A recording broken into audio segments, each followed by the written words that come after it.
Hello મિત્રો, vision digital એજ્યુકેશનમાં આપ સર્વેનું હાર્દિક સ્વાગત છે। મિત્રો, વાણિજ્ય વ્યવસ્થા અને સંચાલન એમાં ધોરણ 12માનું લાસ્ટ છેલ્લું ચેપ્ટર ધંધાકીય પર્યાવરણ।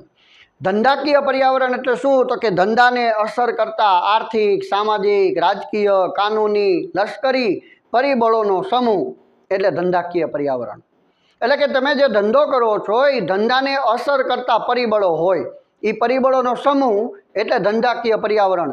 અહીંયા ધંધાકીય પર્યાવરણ એટલે આજુબાજુનું આવરણ નહીં, ધંધાને અસર કરતા પરિબળોનો સમૂહ એને કહેવાય ધંધાકીય પર્યાવરણ।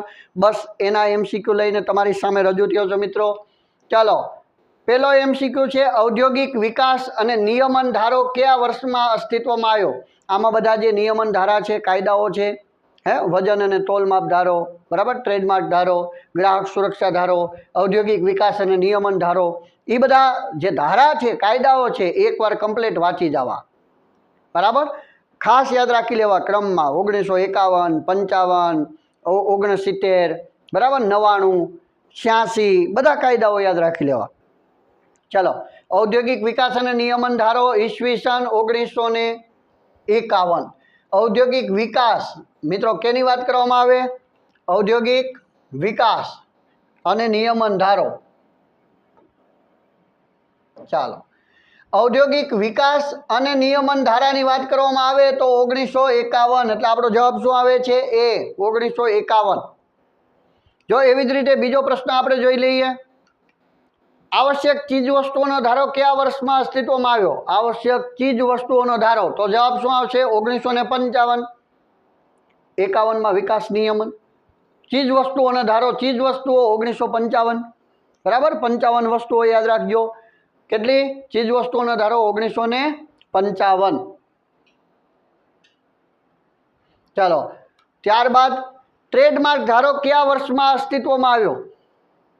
ટ્રેડમાર્ક ધારો ક્યારે અસ્તિત્વમાં આવ્યો? ખાસ યાદ રાખી લેવાનું, 1999 ટ્રેડમાર્ક, બરાબર, ટ્રેડમાર્ક ક્યારે? 1999। ગ્રાહક સુરક્ષા ધારો અગાઉના ચેપ્ટરમાં જ આપણે ભણી ગયા, ગ્રાહક સુરક્ષા ધારો 1986, બરાબર, ડી જવાબ આવે છે 1986। ચાલો, ભારતમાં ઉદારીકરણ, ખાનગીકરણ અને વૈશ્વિકીકરણની શરૂઆત કયા વર્ષથી થઈ? આ આઈએમપી છે 1991। ડૉક્ટર મનમોહનસિંહ અર્થશાસ્ત્રી, બરાબર, ડૉક્ટર મનમોહનસિંહ અર્થશાસ્ત્રી છે। ઉદારીકરણ, ખાનગીકરણ અને વૈશ્વિકીકરણની દેન આપનાર મહાન અર્થશાસ્ત્રી હોય તો એ ડૉક્ટર મનમોહનસિંહ છે, બરાબર। એક એવા દેશના નાગરિક છે કે જેને ઘણા બધા કોઈ હોય ને કે ઊંચું પદ હોય, દાખલા તરીકે કોઈને વડાપ્રધાનનું પદ મળે તો એની પ્રતિષ્ઠામાં વધારો થાય, પણ આ એક એવા વ્યક્તિ છે કે વડાપ્રધાન બન્યા એ પહેલાંની એમની પ્રતિષ્ઠામાં વધારો હતો, બરાબર। એટલે કે ભારતમાં ઉદારીકરણ, ખાનગીકરણ અને વૈશ્વિકીકરણની શરૂઆત કયા વર્ષથી થઈ? તો કે 1991ની સાલમાંથી। ઉદારીકરણ એટલે શું? ઉદારીકરણ એટલે શું? તો કે દેશના અર્થતંત્રને સંકુચિત અર્થતંત્રમાંથી મુક્તિના વાતાવરણમાં મૂકવું, મુક્ત વાતાવરણમાં મૂકી દેવું, બરાબર। એટલે કે ઉદારતા દાખવી। ઘણા બધા પ્રકારની હતી, આપણું કંડલા બંદરને મુક્ત વેપારી મથક બનાવી દીધું હતું। શા માટે? તો કે વેપારમાં વધારો થાય, ઉદારતા દાખવી હતી। શું દાખવી હતી? ઉદારતા દાખવી હતી, એટલે ઉદારીકરણ તરીકે ઓળખવામાં આવે છે। પરવાના પદ્ધતિ નાબૂદ કરી નાખી, લાયસન્સ પદ્ધતિ હળવી કરી નાખી, ઘણી બધી છૂટછાટો આપી દીધી, એટલે ઉદારતા દાખવી ભારતે, એટલે ઉદારીકરણ અપનાવ્યું। ખાનગીકરણ, જાહેર સાહસોના માલિકોના એકમો હતા, જાહેર સાહસોના માલિકીના એકમોનું સંચાલન ખાનગી વ્યક્તિઓને કે ખાનગી એકમોને સોંપી દેવામાં આવ્યું, ખાનગીકરણ। અને વૈશ્વિકીકરણ એટલે શું? તો કે દેશના અર્થતંત્રને વિશ્વના અર્થતંત્ર સાથે જોડવું, વિશ્વના અર્થતંત્ર સાથે જોડવું એને કહેવાય વૈશ્વિકીકરણ, બરાબર।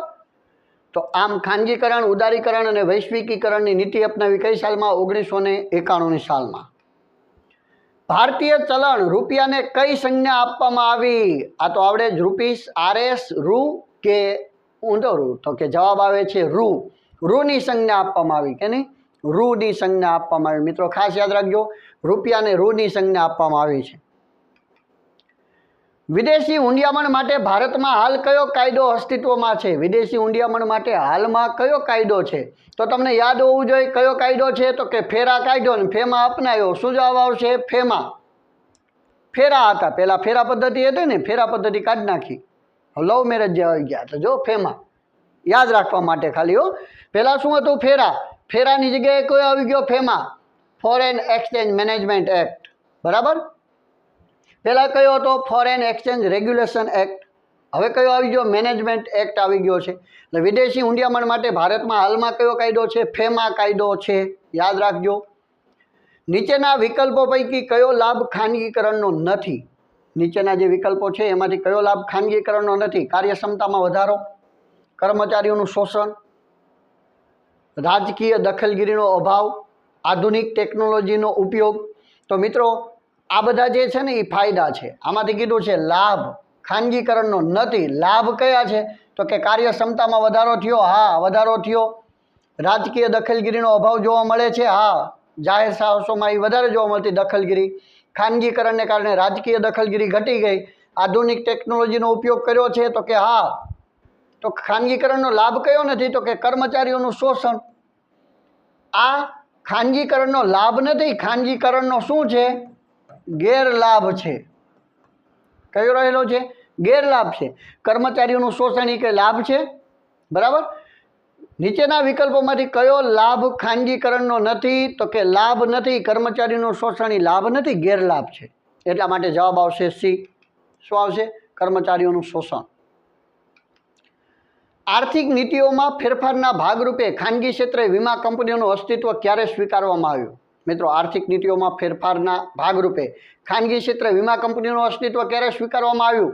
તો યાદ રાખજો, ઈસવીસન 1991 ખાનગીકરણ, ઉદારીકરણ અને વૈશ્વિકીકરણની નીતિ આવી એ પછી, એટલે કે 1991 પછી. કઈ આર્થિક પદ્ધતિમાં ઉત્પાદકોને આર્થિક પ્રવૃત્તિના સંદર્ભમાં સઘળા નિર્ણયો લેવાનો અધિકાર આપવામાં આવે છે? મિત્રો એવી કઈ આર્થિક પ્રવૃત્તિ છે કે ઉત્પાદકોને આર્થિક પ્રવૃત્તિના સંદર્ભમાં સઘળા નિર્ણયો લેવાની અધિકાર આપવામાં આવ્યો? નિર્ણયો લેવાના અધિકારો કઈ નીતિમાં? મૂડીવાદી, સામ્યવાદી, સમાજવાદી કે મિશ્ર અર્થતંત્ર? યાદ રાખજો, શું આવશે? મૂડીવાદી. મિત્રો કોઈ દેશ મૂડીવાદી અર્થતંત્ર ધરાવે છે, કોઈ સામ્યવાદી છે, તો કોઈ કેવો છે? મિશ્ર અર્થતંત્ર ધરાવતો દેશ છે. મિશ્ર અર્થતંત્ર ધરાવતો દેશ કયો રહેલો છે? તો કે ભારત મિશ્ર અર્થતંત્ર ધરાવતો દેશ રહેલો છે, જેમાં સરકારી સાહસો હોય ને ખાનગી એકમો હોય. બરાબર. મિશ્ર અર્થતંત્ર ધરાવતો દેશ છે. નીચેનામાંથી કઈ આર્થિક પદ્ધતિમાં મુક્ત વેપાર જોવા મળે છે? સમાજવાદી, મૂડીવાદી, મિશ્ર અર્થતંત્ર કે સામ્યવાદી? કેમાં આવે? મુક્ત વેપાર કેમાં જોવા મળે? તો કે મૂડીવાદી નીતિમાં. કેમાં આવે? મૂડીવાદી. મુક્ત વેપાર, મૂડીવાદી. જે દેશમાં રાષ્ટ્રીય આવક અને માથાદીઠ આવક સતત વધવાનું વલણ હોય તે દેશ કેવો કહેવાય? મિત્રો જે દેશની રાષ્ટ્રીય આવક એ સતત વધે છે, માથાદીઠ આવક એ સતત વધી રહી છે, એવા દેશને વિકાસશીલ દેશ કહેવાય. કેવો દેશ કહેવાય? વિકાસશીલ. વિકાસશીલ અથવા તો વિકાસમાન. બરાબર. મિત્રો પહેલાં કેવું હતું? વિકસિત રાષ્ટ્રો અને અલ્પ વિકસિત રાષ્ટ્રો આવા શબ્દ હતા. એટલે વિકસિત રાષ્ટ્રો અને અલ્પ વિકસિત રાષ્ટ્રો હતા. તો અલ્પ વિકસિત શબ્દ ઘણા બધા દેશોને ખૂંચ્યો મગજમાં. અલ્પ વિકસિત અમને ન કહી શકો, અમારો તો ધીમે ધીમે વિકાસ થઈ રહ્યો છે અને ભવિષ્યમાં અમે વિકસિત રાષ્ટ્ર પણ બની જશું. અમારા દેશને તમે અલ્પ વિકસિત કહી શકો નહીં. એટલે 3 પાર્ટ પાડવામાં આવ્યા: વિકસિત, વિકાસશીલ અને અલ્પ વિકસિત. એમાં જે દેશનો ધીરે ધીરે વિકાસ થઈ રહ્યો હોય, વિકાસમાં કરતા હોય, ધીમે ધીમે રાષ્ટ્રીય આવક વધી રહી હોય, માથાદીઠ આવક વધી રહી હોય, બરાબર, જે વિકાસશીલ દેશ તરફ વિકસિત દેશ તરફ જઈ રહ્યો હોય એવા દેશને વિકાસશીલ દેશ કહેવાય. એમાં આપણો ભારત દેશ પણ છે. ભારત દેશ અત્યારે વિકાસશીલ દેશ છે, ધીમે ધીમે વિકાસ કરી રહ્યો છે અને ભવિષ્યમાં વિકસિત રાષ્ટ્રની હોડમાં પણ આવી શકે છે. એટલે મિત્રો આ વિકાસશીલ દેશ એ જવાબ આવે છે. બરાબર. અમેરિકાની વિકસિત રાષ્ટ્ર છે. ચાલો, માથાદીઠ આવક ક્યારે વધે છે? મિત્રો માથાદીઠ આવક વધે તે પ્રમાણમાં વસ્તી વધે. રાષ્ટ્રીય આવક અને વસ્તીમાં વધારો ન થાય. રાષ્ટ્રીય આવક વધે તે પ્રમાણમાં વસ્તી ન વધે. રાષ્ટ્રીય આવક ઘટે અને વસ્તીમાં વધારો થાય. મિત્રો વસ્તીમાં વધારો થાય એટલે આ તો ન જ આવે. રાષ્ટ્રીય આવક અને વસ્તીમાં વધારો ન થાય. મિત્રો રાષ્ટ્રીય આવક અને વસ્તીમાં બેમાં વધારો ન થાય થોડી ગણાય. રાષ્ટ્રીય આવક વધે તે પ્રમાણમાં પાછી વસ્તી વધે તોય ન થાય. માથાદીઠ આવક તો ત્યારે વધે કે રાષ્ટ્રીય આવક વધે તે પ્રમાણમાં વસ્તી ન વધે. વસ્તી ઓછી વધે અને રાષ્ટ્રીય આવક વધુ વધે ત્યારે શું થાય તો કે માથાદીઠ આવકમાં વધારો થાય. ક્લિયર? ચાલો. ભારતીય અર્થતંત્રમાં ક્યારથી ઉદારીકરણ, ખાનગીકરણ અને વૈશ્વિકીકરણનો તબક્કો શરૂ થયો? ભારતીય અર્થતંત્રમાં ક્યારથી ઉદારીકરણ? આ તમને ખ્યાલ છે. 1991ના જૂન માસ પછી, 1991ના જુલાઈ માસ પછી, 1969ના જૂન માસ પછી કે 1969ના જુલાઈ માસ પછી? મિત્રો આનો જવાબ શું આવે છે તો કે 1991ના જુલાઈ માસ પછી. બરાબર, 1991ની જુલાઈ માસ પછી તબક્કો શરૂ થયો. તાજેતરમાં ભારત સરકારે માલ અને સેવા વેરાના કર માળખાને પારદર્શક બનાવવા કયા કાયદાનો અમલ કર્યો છે? મિત્રો યાદ રાખજો, માલ અને સેવાનો, માલ અને સેવા માટે શું છે? જીએસટી. શું છે? Goods and service tax. આ જીએસટી કર માળખાને પારદર્શક બનાવવા માટે કયો કાયદો ઘડ્યો છે? જીએસટીનો કાયદો ઘડેલો છે. ચાલો. ભારતમાં કઈ બેંકે બેંકોને થાપણો પર અને ધિરાણ પર વ્યાજનો દર નક્કી કરવા માટે કેટલીક શરતોને આધીન સ્વતંત્રતા આપી છે? કઈ બેંકે? ઘણી બેંકોને શું કરવાની? ધિરાણ પર વ્યાજનો દર નક્કી કરવા માટેની કેટલીક સ્વતંત્રતા આપી છે. પણ કઈ બેંકે આપી છે? તો બધી બેંકોને માસીબા કોણ? RBI, reserve bank of India. બરાબર, એટલે કઈ બેંક? તો જવાબ આવે આરબીઆઈ. હવે રિઝર્વ બેંક ઓફ ઇન્ડિયાએ ઘણી બેંકોને શું કરવાની? ધિરાણ પર વ્યાજનો દર નક્કી કરવાની કેટલીક શરતોને આધીન સ્વતંત્રતા આપી છે. ચાલો. જાહેર સાહસોની માલિકી અને સંચાલન ખાનગી એકમોને સોંપવાની પ્રક્રિયાને ખાનગીકરણ કહે છે. મિત્રો શું કહે છે? ખાનગીકરણ. હજી એકવાર પાછી આ વ્યાખ્યા જોઈ લેજો. આ જો વ્યાખ્યા આવે તો ખાનગીકરણ. વૈશ્વિકીકરણ એટલે શું? તો કે દેશના અર્થતંત્રને વિશ્વના અર્થતંત્ર સાથે જોડવું. ઉદારીકરણ એટલે શું? પેને બદલાઈ નાખીએ આપણે.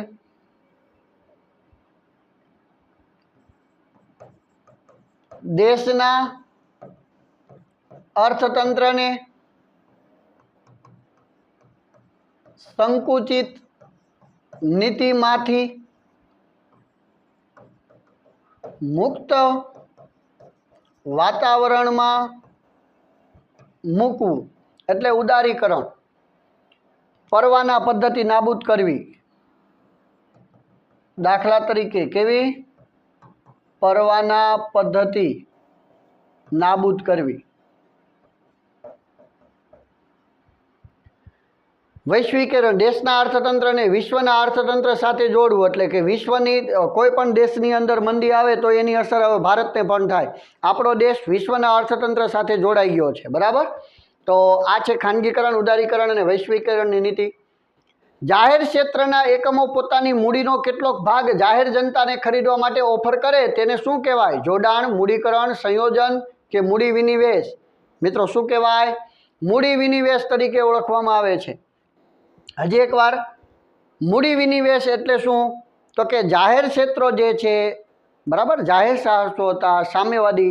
બરાબર, એટલે હજી એકવાર પાછું આપણે રિપીટ કરવી કે જાહેર સાહસોનું માલિકી કે સંચાલન ખાનગી વ્યક્તિઓને સોંપવું એટલે શું કહેવાય? ખાનગીકરણ. તો એના માટે જાહેર ક્ષેત્રના એકમો પોતાની મૂડીનો કેટલોક ભાગ જાહેર જનતાને ઓફર કરે અને જાહેર જનતા એ હિસ્સો ખરીદે એટલે એ કંપનીમાં એનો હિસ્સો આવી જાય, એ સંસ્થામાં એમનો હિસ્સો આવી જાય, જેને શું કહેવાય? મૂડી વિનિવેશ.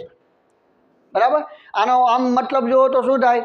એટલો જાહેર જનતા હિસ્સો ખરીદે એટલે એટલો માલિકી કોને સોંપી કહેવાય? જાહેર જનતાને આપી દીધું. પહેલાં કેવું સાહસ હતું? જાહેર ક્ષેત્રનું. પછી એમાં ખાનગી વ્યક્તિએ રોકાણ કર્યું તો એ ખાનગી માલિકીનું શું થઈ ગયું? અમુક ટકા હિસ્સો આપ્યો એટલે જાહેર સાહસો અને ખાનગી એકમોનું મિશ્રણ થઈ ગયું. બરાબર, એને મૂડી વિનિવેશ તરીકે ઓળખવામાં આવે છે. જાહેર ક્ષેત્રના એકમો પોતાની મૂડીનો કેટલો ભાગ જાહેર જનતાને આપે, મૂડી વિનિવેશ, યાદ રાખજો આઈએમપી છે. સમગ્ર વિશ્વના ધંધા ઉદ્યોગોનો વિકાસ થાય તે માટે વૈશ્વિક ધોરણે શાની રચના થઈ? વાહ, ખાસ યાદ રાખજો, વર્લ્ડ ટ્રેડ ઓર્ગેનાઇઝેશન. શું કહેવાય ગુજરાતીમાં એને? વિશ્વ વેપાર સંગઠન. વડું મથક ક્યાં આવેલું છે? વડું મથક જીનીવા, સ્વિટ્ઝરલેન્ડ. જીનીવા ખાતે વડું મથક. વર્લ્ડ ટ્રેડ ઓર્ગેનાઇઝેશન, વિશ્વ વેપાર સંગઠન. બરાબર. ચાલો, દેશના વિકાસમાં સૌથી મહત્વની ભૂમિકા કોની છે? ખેતી, ઉદ્યોગ, સેવા કે આપેલ તમામ? આપેલ તમામ જવાબ આવે છે. બરાબર મિત્રો, કેનો જવાબ આવે? આપેલ તમામ. તમામ જવાબ આવે છે. કારણ કે દેશના વિકાસમાં સૌથી મહત્વની ભૂમિકા કોની છે? તો કે ખેતી, ઉદ્યોગ અને સેવા ત્રણેય ક્ષેત્રોની છે. હા, એ ત્રણમાંથી કોની છે? તો ખેતી આવે. તો શું આવે? ખેતી. મિત્રો અહીંયા થેન્ક યુની સ્લાઇડ આવી ગઈ છે. અહીંયા ધોરણ 12માંનું ચેપ્ટર નંબર 12 ધંધાકીય પર્યાવરણ એટલે કે ધંધાને અસર કરતા આર્થિક, સામાજિક, રાજકીય કે કાનૂની પરિબળોનો સમૂહ. બરાબર. જે ધંધાને અસર કરતા પરિબળો છે એ ચેપ્ટર ધોરણ 12માંનું 12મું ચેપ્ટર પણ આપણે અહીંયા પૂરું કર્યું છે. એટલે કે જે આઈએમપી જેવા એમસીક્યુ છે તે અહીંયા આપણે પૂરા કર્યા છે. હવે હજી આપણે નેક્સ્ટ એપિસોડમાં નવા વિડીયોની સાથે એસપીના ચેપ્ટર વાઇઝ એમસીક્યુ લઈને તમારી સમક્ષ રજૂ થઈશ. ત્યાં સુધી વિડીયો જોતા રહેજો. જય હિન્દ, જય ભારત.